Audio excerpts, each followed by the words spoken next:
What Trump should do in his first 100 days. He is also a Pacific Palisades resident. Joel Pollack, thank you so much for being with us. Thank you, Ambassador.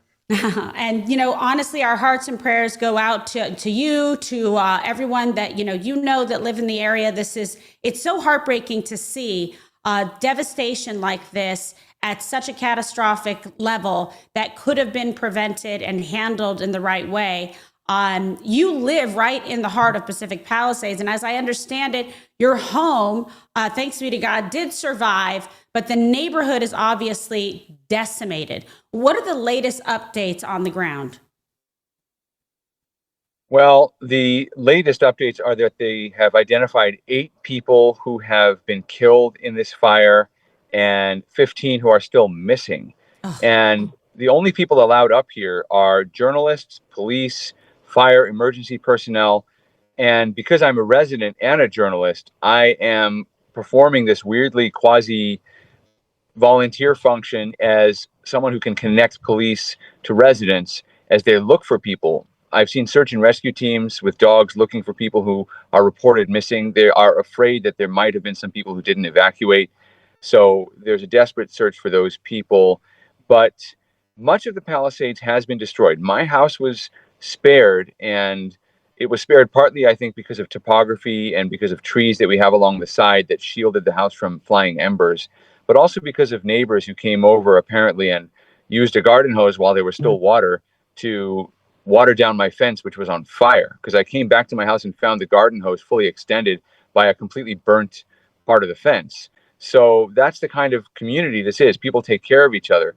I'm standing here right now, not in my own neighborhood, but in one of the few neighborhoods that was relatively unscathed.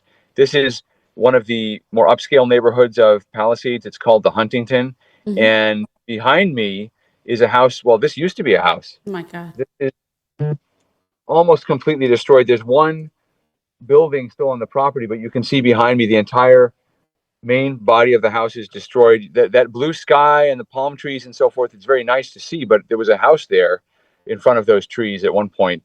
And you find that even in the wealthier areas of Palisades, there were homes that burnt down. This was an absolutely massive fire. 80-mile-per-hour winds, gusts up to 100 miles per hour on the tops of the mountains around here. And it's such an amazingly beautiful place. I've loved living here, and people are planning to rebuild. The mood among Palisades residents is, how soon can we get contractors in? How soon can we get the permits and the architects? People want to stay here. They want to rebuild. Well, that's a positive, and it's just probably masks how they feel inside, which is just devastating. But at least it's a really good, healthy attitude and trying to rebuild and invest back in the community. But as you see there, firefighters battling these the flames. Obviously, the more we learn, the more terrifying the story is. I mean, quite frankly, and the mayor was at a cocktail party. The reservoir was empty. Firefighters say they weren't given the resources to combat the flames. It is a failure of government. How do you digest all of that? It absolutely is a failure of government. Yes, there's a natural component to it, but the mayor had no business being out of the country when she knew an extreme wind event with life-threatening potential was about to descend on her city. She should have been here. The fire department should have been pre-deployed to the Palisades and other areas with large amounts of brush and trees and forest and open space.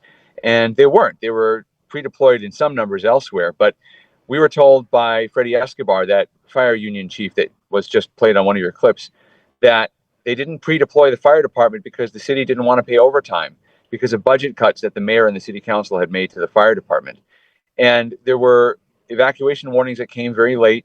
There were no police officers to direct traffic during the evacuation, so there were traffic jams and people panicked and left their vehicles behind and ran to the ocean, causing even more pileups and more difficulty in evacuating.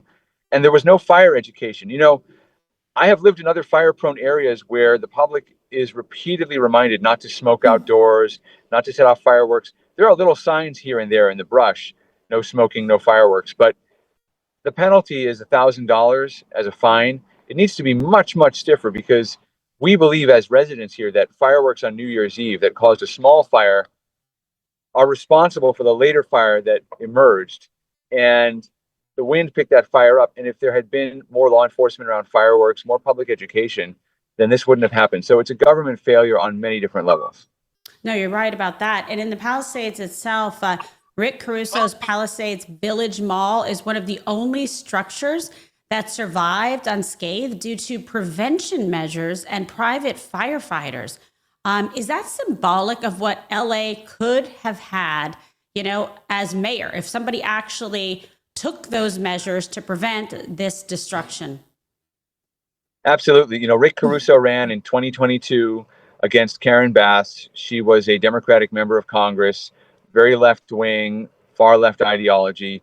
She ran and she won 55% to 45%. It was pretty close, but she now is failing completely, while Caruso, who is a developer who owns and develops several malls, the Grove in Beverly Hills, if you've been, Yes. Palisades Village here, and Palisades Village survived. He used private firefighting. Apparently, he also used some new fire-resistant building materials, and he managed to protect his property, his investment, and the businesses in it. And they also managed to protect some businesses across the street, not all of them, but some of them.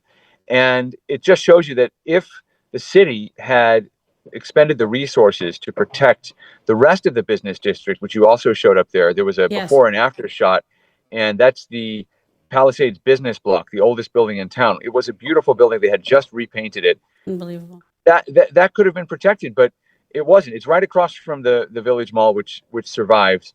And so there's a poll that came out from Rasmussen.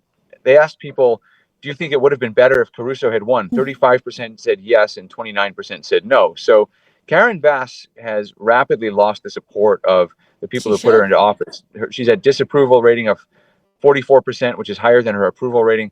So there's a lot of outrage about the fact that she was gone and did not lead the city through this crisis. Absolutely terrible. And there has to be accountability, for this. It's just a total disgrace and a failure, abject failure of government and of a lack of leadership on her part. And of course, as we know, inauguration is just days away. But you have a new book out called The Agenda. What do you anticipate we will see and what you would like to see over these first 100 days? Well, in The Agenda, I talked about what Trump could do without Congress, without having his appointees in place, what he could do on his own on the first day or first 100 days in office. And I began with the restoration of the rule of law.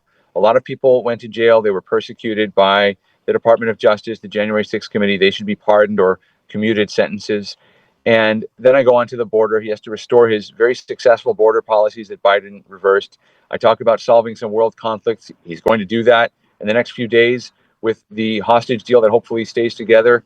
And there are so many things I wrote about in that book, but I would actually add something now. Obviously, I didn't know this fire was coming, but I did talk about wildfire management. And I would add to the points I made in the book. I think President Trump needs to appoint a California czar, someone who deals specifically with California to help it rebuild, because the California state government and especially the Los Angeles city government have failed. And we need to throw out the California model. It is a failure. We love living here and we love the weather. We love the people, the creativity, the dynamism, but we also have the crime, the homelessness, the high taxes, the failing public services. It doesn't work. We need someone to come in who can rebuild this community and other communities and who can throw out the old system and redesign California. No, you're absolutely right about that. So I like the idea of a California czar. I mean, it's kind of warranted and called for at this point because they don't know what they're doing. They're ruining it. That's one of the main reasons Trump won, because nobody wanted the rest of the country to be like California. I used to live there too, God bless. Beautiful state, incredible. But the way things have fallen into disrepair and excessive taxation and just failure of leadership is absolutely outrageous. I want to talk about something else, though, too, which is President Trump's, desire, and wants to do a deal to free the hostages. How can the Trump administration, right all of Biden's wrongs in the Middle East and everywhere else? Well, it's clear he's already made so much progress because he's trusted by the Israelis. That's the most important thing. Israel tends to make concessions when it feels secure. And they know that Trump will protect them and will allow them to go after terrorists if they strike again. So it's only because President Trump warned Hamas that there would be all hell to pay if the hostages weren't freed that there was any progress at all in this negotiation because, first of all, Hamas was afraid, so they became more flexible. And secondly, Israel felt secure enough to make some concessions to reach a deal. So President-elect Trump has had one of the most successful transition periods of any president in history because he's already brought about a solution, possibly, to this problem that's dragged on for almost a year and a half.